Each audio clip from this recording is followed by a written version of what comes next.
ভাই এমন কিছু জিনিস শিখাই দিব, আপনি ভাই বলবেন যে ভাই কি শিখাই দিলেন। এখানে হোয়াটসঅ্যাপে আমি একজনের একটা মেসেজ দিছি, দেখেন আমি তোমাকে ভালোবাসি না, ভালো মতো খেয়াল করে দেখেন এখানে ভালোবাসি না এই লেখাটা ক্রস মার্ক করা। এটা ভাই খাতা কলম না যে আপনি হুট করে যে কোনো লেখার উপরে ক্রস মার্ক দিতে পারবেন, কিন্তু ট্রিক্স আছে। আমি আপনাদেরকে কিছু মেসেজের ট্রিক্স শিখাই দিব হোয়াটসঅ্যাপে, জাস্ট অবাক হয়ে যাবেন। প্রথমে আসেন, যে কোনো মেসেজ পাঠাবেন সেই মেসেজের মাঝে কিভাবে আপনি কেটে দিবেন এরকম যে কোনো লেখা, সেটা কিভাবে করবেন হোয়াটসঅ্যাপে দেখাচ্ছে, কিন্তু এটা হোয়াটসঅ্যাপে শুধুমাত্র কাজ করবে, ঠিক আছে।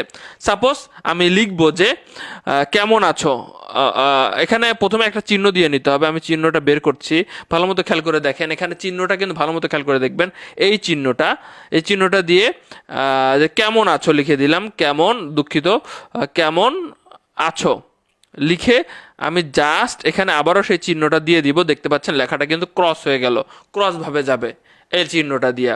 আরও কিছু বিষয় দেখাচ্ছি, দেখেন সাপোজ যে কোনো একটা লেখা আপনি যদি এভাবে লিখেন, এভাবে নর্মাল ভাবে যাবে, কিন্তু এই লেখাটা বোল্ড ভাবেও যাওয়ার মতো পদ্ধতি আছে। যেমন দেখেন, আপনি স্টার দিবেন, স্টার দিয়ে আমি যদি আমি লিখি এবং আবারও যদি স্টার দেই, লেখাটা দেখেন মোটা হয়ে গেল। উপরের লেখা এবং নিচের লেখার মধ্যে পার্থক্য দেখতে পাচ্ছেন।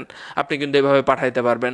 আরও অনেক বিষয় আছে, দেখেন আপনি সাপোজ কোনো কিছু সিরিয়াল ভাই পাঠাতে চান, 1 2 3 4 কোনো কিছু লিস্ট করতেছেন, বারবার 1 2 3 4 লিখতে হবে, এটা একটা ঝামেলাপূর্ণ। আপনি চাইলে না লিখলেও পারবেন, একটা ট্রিক্স আছে ভাই, দেখেন আমি আপনাদেরকে বলে দিচ্ছি। সাপোজ আপনি বাজার লিস্ট করবেন কিংবা কোনো কিছু লিস্ট করবেন, আপনি এক লিখে এখানে যদি ডট দেন, ডট দিয়ে সাপোজ আম স্পেস দিয়ে আম লিখে দিলেন, আপনি জাস্ট নিচের দিকে চাপ দিবেন 2 চলে আসবে, নিচের দিকে চাপ দিবেন 2 চলে আসবে জাম, আবার নিচের দিকে চাপ দিবেন চলে আসবে লিচু, আবার নিচের দিকে চাপ দিবেন চলে আসবে। তো এইভাবে কিন্তু আপনি আসলে লিস্ট করে পাঠাইতে পারেন খুব সহজেই, ঠিক আছে। এরপরে আসেন, আমি ডট ডট দেওয়ার চিন্তা করলেন যে না আপনি 1 2 3 4 দিবেন না, আপনি ডট ডট দিবেন, তাহলে কি করবেন দেখেন।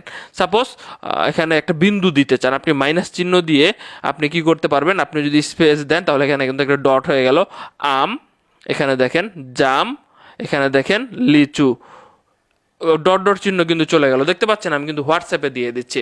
আরও কিছু বিষয় আছে, যেমন দেখেন কোনো লেখা আমরা যেভাবে মেসেজ করি কিভাবে যায়, এইভাবে যায় যে আমি তোমাকে ভালোবাসি, কিন্তু এই লেখাটা আরও সুন্দরভাবে আপনি পাঠাইতে পারবেন। কিভাবে দেখেন, ভালো মতো মনোযোগ দেন যে কিভাবে পাঠাবেন। এই জন্য আপনি এখানে চাপ দিবেন এবং এইখানে চাপ দিবেন, এই যে এই চিহ্নটা দিবেন, এই চিহ্নটা দিয়ে আমি পেস্ট করে দিলাম এবং আপনি আবারও এই চিহ্নটা দিয়ে শেষ করবেন, দুঃখিত, এই চিহ্নটা দিয়ে শেষ করবেন যাতে কোনো স্পেস না থাকে। দেখেন খুব সুন্দরভাবে কিন্তু লেখাটা গেল, উপরের লেখার সাথে নিচের লেখার কিন্তু একটা পার্থক্য আছে, খুব সুন্দরভাবে কিন্তু এটা গেছে। আমি আপনাদেরকে আরও একটা ট্রিক্স শিখাই দিচ্ছি, যে কোনো লেখার সামনে আপনি যে কোনো একটা দাড়ির মতো দিতে পারবেন। যেমন সাপোজ আমি যদি এভাবে এই চিহ্নটা দিয়ে হাই লিখি, দেখেন ভালো মতো দেখেন, একটা স্পেস দিয়ে হাই লিখবো, দেখতে পাচ্ছেন এখানে কিন্তু একটা চিহ্ন বসে গেছে। সো আমি আপনাদেরকে একটা ট্রিক্স শিখাই দিলাম হোয়াটসঅ্যাপে মেসেজ দেওয়ার ক্ষেত্রে, আপনাদের আরও ভাই অ্যাডভান্স লেভেলের হয়ে গেল, আপনার প্রিয়জন কিন্তু আরও খুশি হবে। তো ভিডিওটি শেয়ার করে দিবেন।